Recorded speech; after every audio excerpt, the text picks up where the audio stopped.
Hello अस्सलाम वालेकुम। मैं पंजाब की आवाम को मुबारकबाद देता हूँ कि उन्होंने तहरीक इंसाफ को जिताया और अपना हक़ इस्तेमाल किया। रियासत में आवाम का सबसे बड़ा सतून है। अगर रियासत में आवाम नहीं है तो कोई रियासत कायम नहीं हो सकती। रियासत में कोई इक़्तिदार आला कोई रख ही नहीं सकता बग़ैर आवाम के। इसलिए आवाम दुनिया में सबसे ज़्यादा माने जाने वाला सतून है। देखो, तुर्की में तैयब अर्दोगान उधर नहीं था तो अवाम ने खड़े हो गए और अवाम ने टैंकों के सामने के आके लेट गए। हालांकि तुर्की में वहाँ की ग्रांड असम्बली में फ़ौज को उसका हक़ है, वो कानूनी हक़ है कि वो सिविल इंतज़ामिया में मुदाखलत कर सकती है, लेकिन हमारे यहाँ ये हक़ नहीं है। हालांकि देख लो, मिस्र में इसी तरह हुआ कि मुस्लिम मुबारक के ख़िलाफ़ वो आवाम खड़ी हो गई और फ़ौरन उसका तख्त। हालांकि उनके यहाँ जितना तसल्लुत और जितनी सख्ती होती है कोई हिसाब नहीं। और मुस्लिम हुक्मरानों में तो सबसे ज़्यादा जासूसी का निज़ाम सबसे ज़्यादा मजबूत इनके यहाँ है। तो इसलिए मैं हमेशा से कहता हूँ कि अवाम ही सबसे बड़ी ताकत है।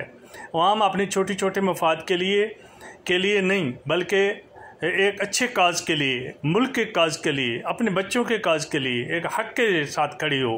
वो ग़ुलामी को मुस्तरद करे, क्योंकि ग़ुलामी से कभी भी नहीं बन सकता।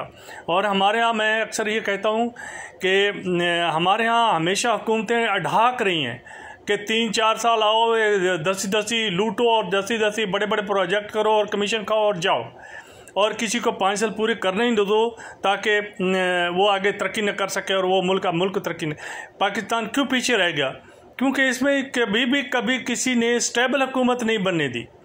कोई हुकूमत स्टेबल नहीं रही। बांग्लादेश क्यों निकल गया कि हसीना वाजिद ने 10-15 साल उसको हो गए हैं लगातार वो हो सके। सदर फार तो बहुत अरसा रहा, वो उसने मुल्क को अपने शिकर टाइगर बना दिया। देख लो, दुनिया में आप जिस मुल्क को भी, ये मशरकी मालिक हमसे बहुत पीछे थे, हमसे आके उन्होंने सीखा उसमें। तो वो जब उन लोगों वहाँ मसलन महातिर मोहम्मद, उसने बहुत ज़्यादा अरसा हुकूमत की। तो जब तक हुकूमत स्टेबल नहीं होगी 10 से 15 साल तक वो मुल्क तरक्की नहीं कर सकता। अभी इमरान खान को उन्हें 2 साल तो इसको बहुत ज़्यादा डिफ़ॉल्ट टोन से बचने में लगे। और हालांकि इसके पास हुकूमत भी मांगे तांगे की थी। हर बंदा जिस दिन कोई बिल आता था तो हर बंदा पहले ब्लैक मेलिंग पे शुरू हो जाता था।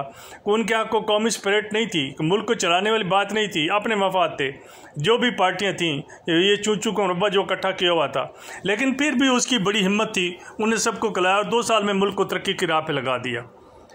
तो और फिर ग़ुलामी से बचने के लिए रूस का अगर किया तो रूस से हमें किसी की दुश्मनी के लेने की क्या ज़रूरत है? हम सबके साथ दोस्ताना ताल्लुकात रखते हैं।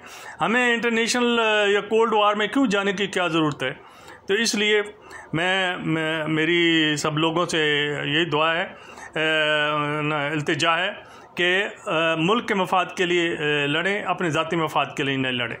और हम बहसियत कौम, बहसियत ला इलाहा इल्लल्लाह मुहम्मद रसूलुल्लाह उसके पैरोकार बनते हुए उसको फॉलो करें। लोग मदीना की रियासत पे तनकीद करते हैं कि देखो जी आ गए और नाचने वाले आ गए। भाई, मदीना का रियासत उसके जो बुलंद असूल हैं वो लो जो इमरान खान कह रहा है। इसलिए इमरान खान के सिपाही बनो, उसके ईमानदार लोगों के सिपाही बनो और उनके साथ चलो। बहुत शुक्रिया। अल्लाह ताला आपको आप में खुशियाँ अता करे और अल्लाह ताला आपका हामी नासिर रहे।